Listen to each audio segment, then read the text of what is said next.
जय हिंद दोस्तों, बहुत बहुत स्वागत है आप सभी का मेरे एक यूट्यूब चैनल पर। दोस्तों रिसेंटली एक बहुत बड़ी डेवलपमेंट हुई है जिससे हमारे भारत में सभी लोग काफ़ी खुश हैं। और ये श्रद्धांजलि है हमारे उन सभी जवानों को जो गलवान में शहीद हुए। दोस्तों, अब से वीवो, जो कि चाइनीज़ कंपनी है, वो आईपीएल को टाइटल स्पॉन्सरशिप नहीं करेगी और इसे रिप्लेस करेगी हमारे भारत की कंपनी टाटा। और अब 2022 से होगा टाटा आईपीएल। मैं तो ये कहूँगा, ये एक बहुत ही इंपॉर्टेंट डिसीजन है चाइना के साथ। आज के समय जो हमारी टेंशन्स हैं, तो हमें एज ए इंडियंस काफ़ी बुरा लगता था कि हमारे देश का इतना बड़ा tournament in the economic terms उसे कोई चाइनीज़ कंपनी स्पॉन्सर कर रही है। अगर दोस्तों हम आईपीएल के रेवेन्यू की बात करें तो वर्ल्ड में फोर्थ रैंकिंग पर है with a revenue of 7 billion US dollars. और इस साल दो नई टीम्स ऐड हो रही हैं आईपीएल में। पहली है लखनऊ, दूसरी है अहमदाबाद। कुछ एक्सपर्ट्स तो ये भी कह रहे हैं दोस्तों कि आने वाले कुछ सालों में दुनिया की जो टॉप 3 बिगेस्ट स्पोर्टिंग लीग हैं, उनमें आपको आईपीएल का नाम देखने को मिलेगा। दोस्तों, आईपीएल सिर्फ एक एंटरटेनमेंट का सोर्स ही नहीं है, बल्कि इंडिया का एक बहुत बड़ा ब्रांड है। इंडिया का काफ़ी बहुत ज़्यादा नाम रोशन किया है आईपीएल ने, और आगे भी बहुत ज़्यादा ग्रो करने वाला है दोस्तों आईपीएल। दोस्तों, यहाँ पर एक बात जो हम सभी भारतवासियों को काफ़ी बुरी लगती थी कि चाइना के साथ हमारे रिलेशंस इतने ख़राब हो गए। रोज़ रोज़ हमको चाइना के साथ बॉर्डर डिस्प्यूट्स देखने को मिलते हैं, फिर भी हमारे देश का इतना बड़ा टूर्नामेंट, उस पर लिखा होता है वीवो आईपीएल। वीवो, जो कि एक चाइनीज़ स्मार्टफोन कंपनी है। वीवो ने 2016 से आईपीएल की स्पॉन्सरशिप ले रखी थी।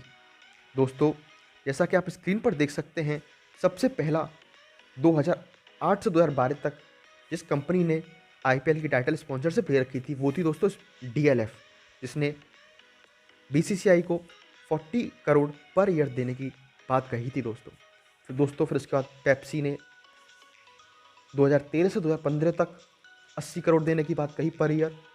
दोस्तों, फिर वीवो आ गया। वीवो ने 2016 से 2017 तक 100 करोड़ रुपए पर ईयर बीसीसीआई को देने की बात की, सिर्फ आईपीएल के सामने वीवो लिखने के लिए।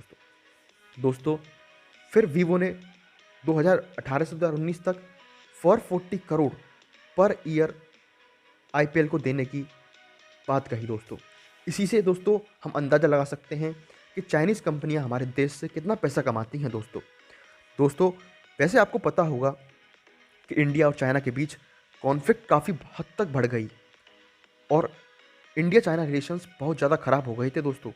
इंडिया ने बहुत सारे ऐप्स को बहुत सारे चाइनीज़ ऐप्स को बंद कर दिया था।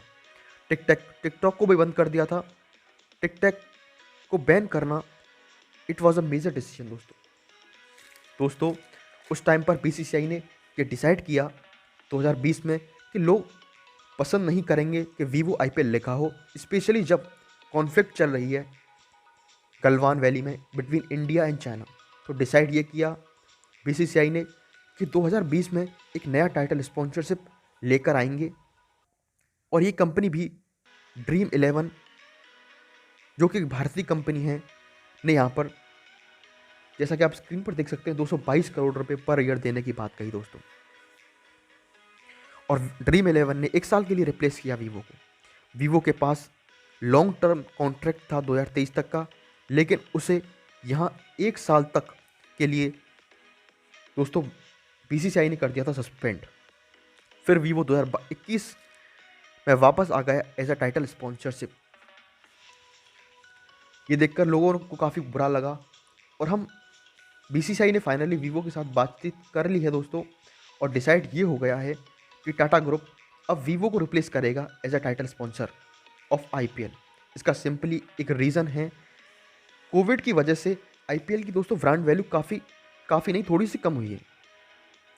जब कोविड नहीं था तो आईपीएल इंडिया में होता था, स्टेडियम्स भरे होते थे और वीवो वहाँ से बहुत कमाता था।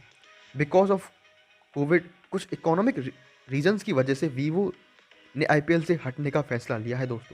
और अब टाटा ने यहाँ पर डील ये करी है कि टाटा अब यहाँ पर बीसीसीआई को देगा 335 करोड़ हर साल के। और जैसा कि मैंने आपको बताया, वीवो ने 2023 तक कॉन्ट्रैक्ट साइन कर रखा था 440 करोड़ में। जो भी डिफरेंस है 440 और 335 करोड़ के बीच का, वो देगा दोस्तों वीवो बीसीसीआई को 2023 तक।